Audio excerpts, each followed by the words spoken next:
ఆంధ్రప్రదేశ్ రవాణా శాఖ మంత్రి రాంప్రసాద్ రెడ్డి సతీమణి హరితారెడ్డి అంట.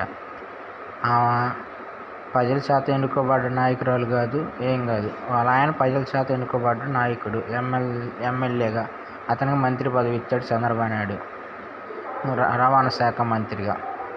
నిన్న పింఛన్ల పంపిణీలో ఆమె హడావిడి చేసి పోలీసు రాయచోటి ఎస్ఐ గారిని ఏదో ఎస్కాట్కి రాలేదని చెప్పేసి అలా పడితే అలా మాట్లాడింది ఫ్రెండ్స్. చంద్రబాబు నాయుడు గారు దీని మీద స్పందించారు. అంతవరకు కరెక్ట్. స్పందించడం కాదు, చంద్రబాబు నాయుడు గారు అతను రవాణా శాఖ మంత్రి పదవి తీసి జల్లేయాలి.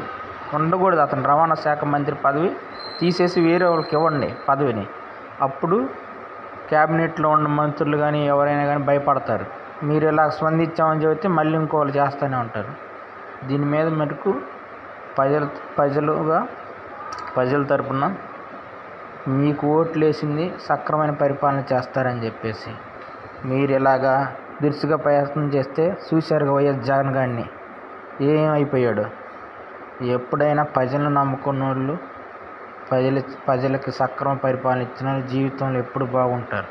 ప్రజల్ని ఏముందని ఇది చేస్తే చివరికి ఇబ్బంది పడతారు. ఒక పక్క నుంచి నిమ్మల రామానాయుడు నిన్న పింఛన్లు ఇస్తా ఒక ముసలమ్మకి పల్లెంలో కాళ్ళు పెట్టి ఆమెకు పింఛన్ అందించి 7,000 పల్లెంలో కాళ్ళు పెట్టి మీ సేవకులం అమ్మ అని చెప్పేసి కాళ్ళు గడిగాడు నిమ్మల రామానాయుడు. నిమ్మల రామానాయుడు లాంటి నాయకులకి మీరు సపోర్ట్ చేయండి. ఇలాంటి వాళ్ళని మీరు ఎంకరేజ్ చేయబాగండి. చంద్రబాబు నాయుడు గారు, పవన్ కళ్యాణ్ గారు ఇప్పుడే కొంచెం చిన్నగా అలవాటు అవుతున్నాడు. మీరు సీనియర్ కాబట్టి ఇలాంటి వాటికి అతనికి ఫోన్ చేసి మీరు ఖండించారు. అతను ఫోన్ చేసి ఖండించడం కాదు, వితిన్ 24 అవర్స్లో అతను మంత్రి పదవి తీసేస్తే రెండోసారి ఉన్న మంత్రులు జాగ్రత్త పడతారు. వామ్మో, చంద్రబాబు నాయుడు గారు సీరియస్గా ఉన్నారు. మనం ఈ లేకపోతే వెళ్ళి అధికారుల్ని, పోలీసు వాళ్ళని వాళ్ళు అంతంత చదువులు చదువుకొని ఎంత చదువులు చదువుకొని చేస్తే వస్తాయి సార్ పోలీస్ అధికారం. ఐఏఎస్ ఆఫీసర్లు, ఐపీఎస్ ఆఫీసర్లు అవ్వాలంటే ఎంత కష్టపడి చదవాలి, ఎంత ఇది అవ్వాలి. అట్లాంటిది వీళ్ళు మీ సీఎంల కోసం, మీ ఎమ్మెల్యేల కోసం ఆ జగన్ గారు చేసిన పనికి ఈ ఐఏఎస్ ఆఫీసర్లు కూడా సోది మొహం వాళ్ళు అయిపోయారు.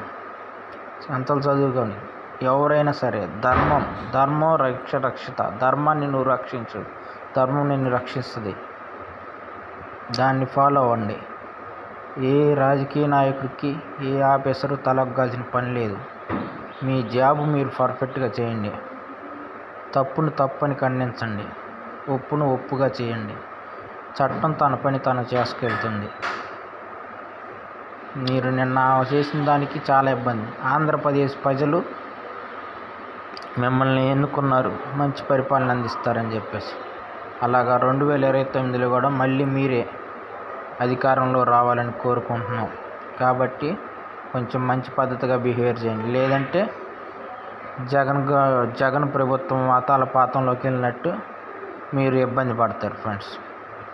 ఇది గుర్తుపెట్టుకొని కూటమిలో నాయకులు సక్రమంగా పరిపాలన చేస్తారని ఆశిస్తూ మీ తిరుమల శెట్టి సారథి నాయుడు ఒక జనం తరపున పోరాడే వ్యక్తిగా,